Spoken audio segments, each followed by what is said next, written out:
इसी बीच एक बड़ी खबर निकलकर सामने आ रही है कि लोकसभा में पीएम मोदी का संबोधन नहीं हुआ है।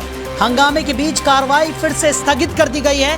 आज प्रधानमंत्री नरेंद्र मोदी राष्ट्रपति के अभिभाषण पर जवाब देने वाले थे, लेकिन फिलहाल ये खबर निकलकर सामने आ रही है कि प्रधानमंत्री नरेंद्र मोदी का संबोधन आज नहीं होगा लोकसभा में और कार्रवाई को स्थगित कर दिया गया है। बड़ी खबर इस वक्त की, हंगामे के बीच कार्रवाई फिर से स्थगित कर दी गई।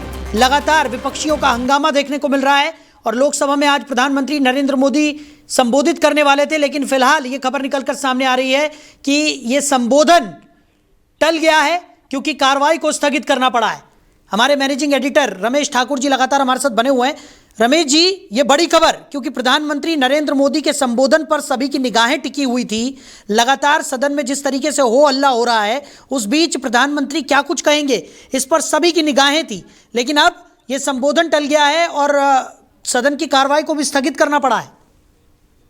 सहल जी, मुझे लग रहा था, कहीं ना कहीं लग रहा था कि शायद प्रधानमंत्री वॉकआउट करेंगे आज के अपने संबोधन को लेके, वो नहीं आएंगे। अब जब संबोधन में आएंगे तो उनसे यही पूछा जाएगा, बुक के बारे में ही पूछा जाएगा और डील के बारे में पूछा जाएगा। दो ऐसे मुद्दे हैं जिसमें मैंने पहले ही बताया, सरकार अभी शायद होमवर्क कर रही है। तो वो इतनी जल्दबाजी नहीं करना चाह रही कि इस पे एकदम हमें इसके जवाब दे देना चाहिए या नहीं देना चाहिए। इस पे मुझे लगता मंथन हो रहा है। अभी हम लोग जब बीच में चर्चा कर रहे थे डिबेट में, तो मैं यही कह रहा था, डील को लेके चीजें अब साफ हो गई हैं पूरी तरीके से। व्हाइट हाउस की तरफ से भी बयान आ गया है, उनके प्रवक्ता ने भी बयान दे दिया है, इवन कृषि मंत्री ने भी बयान दे दिया है किन शर्तों पे और किस तरीके से किस हालात में डील हुई है। तो उस पे अब सरकार के पास बोलने के लिए कुछ नहीं है। अगर बोलने के लिए कुछ है, कुछ बचा भी है, तो ये बात विपक्ष और विपक्षी पार्टियां संसद में कह सकती है कि ये बात आपने पहले क्यों नहीं बताई, अब बताने का क्या तुक।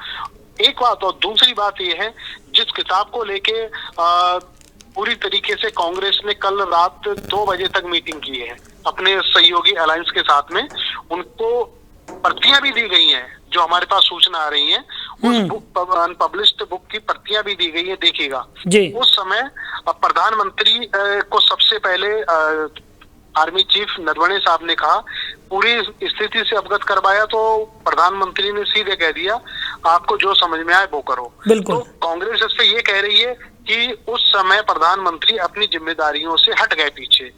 फिर नरवणे साहब ने एनएसए को वही बात बताई, वही बात उन्होंने राजनाथ सिंह को बताई, उसी बात का जिक्र उन्होंने अपनी पुस्तक में किया है।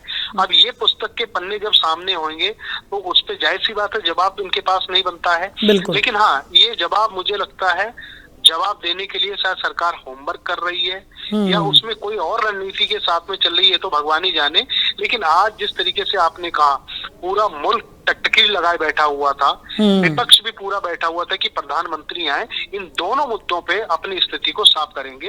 अंततोगत्वा वो हुआ नहीं। लेकिन रमेश जी, यहाँ पर एक गौर करने वाली बात यह भी है कि भारतीय जनता पार्टी राहुल गांधी की बातों को कितना भी हल्के में ले, लेकिन कहीं ना कहीं राहुल गांधी ने आज एक बात कही थी जो अब चरितार्थ होती हुई नजर आ रही है। उन्होंने कहा था कि प्रधानमंत्री की हिम्मत नहीं है कि वो आज लोकसभा में अपनी बात रखते हुए नजर आए, और चाहे वजह जो भी रही हो, चाहे विपक्ष के हंगामे की वजह से कार्रवाई को स्थगित करना पड़ा हो, चाहे जो भी वजह रही हो, लेकिन प्रधानमंत्री नरेंद्र मोदी का आज जो संबोधन है वो टल गया है और राहुल गांधी की बात जो है वो यहाँ पर सही साबित होती हुई नजर आ रही है।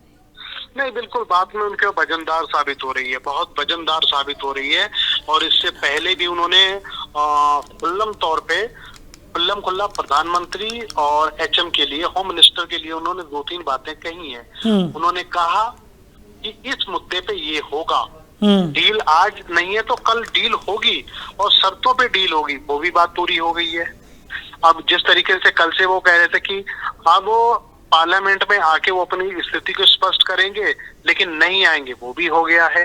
तो इसमें जिस पॉलिटिशियन को नकारात्मक उसकी छवि बनाई जा रही हो, जो भी उनको पप्पू भी कहा जा रहा है, सब कुछ कहा जा रहा है, लेकिन वो जब जनता समझ रही है कि राहुल गांधी जिस क्वेश्चन को रेज कर रहे हैं और जो वो बातें कह रहे हैं वो चरितार्थ होती दिखाई देती है, तो इसमें कहीं ना कहीं मुझे लगता है सरकार का मनोबल गिरता हुआ दिखाई देने लगा है। यहाँ पे जो भी स्थिति हो, देखो पार्लियामेंट साहिल ऐसी जगह है जहां पे आपको बताना ही पड़ता है देश को कि जिस मुद्दे पे सामने वाला अगर आपसे कोई जवाब मांग रहा है, ये जवाब कोई आम आदमी तो मांग नहीं रहा है, देश का एलओपी मांग रहा है, देश का विपक्ष मांग रहा है।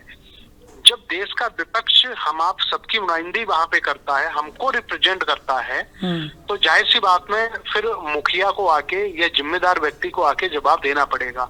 तो जिम्मेदार व्यक्ति अगर नहीं आ रहा, जवाब नहीं दे रहा, तो इसमें तो कांग्रेस सीधे आरोप लगाएगी आप भाग गए, आप दौड़ गए, आप अपना मुंह छिपा रहे हो। तो इस तरीके के मुझे लग रहा है सवालात और इस तरीके जो बड़े बड़े जो शब्द हैं प्रधानमंत्री के लिए जो कहे जाते रहे, उनकी बौछार मुझे लगता अब थोड़ी देर से आप होना शुरू हो जाएगी। चलिए रमेश जी, हमारे साथ जुड़ने के लिए, इस तमाम चर्चा के लिए आपका बहुत शुक्रिया। तो फिलहाल इस वक्त की सबसे बड़ी खबर, हंगामे के बीच सदन की कार्रवाई को स्थगित कर दिया गया। प्रधानमंत्री नरेंद्र मोदी का संबोधन जो आज होना था वो फिलहाल के लिए टल गया है, क्योंकि विपक्ष के हंगामे के बीच एक बार फिर कार्रवाई को स्थगित करना पड़ा है। तो आज लोकसभा में राष्ट्रपति के अभिभाषण पर प्रधानमंत्री नरेंद्र मोदी को जवाब देना था। पूरे देश भर की निगाहें प्रधानमंत्री के संबोधन पर टिकी हुई थी, लेकिन फिलहाल बड़ी खबर निकलकर सामने आ रही है कि प्रधानमंत्री का जो भाषण आज होना था वो फिलहाल के लिए टल गया है, क्योंकि सदन की कार्रवाई को हंगामे के बीच स्थगित कर दिया गया।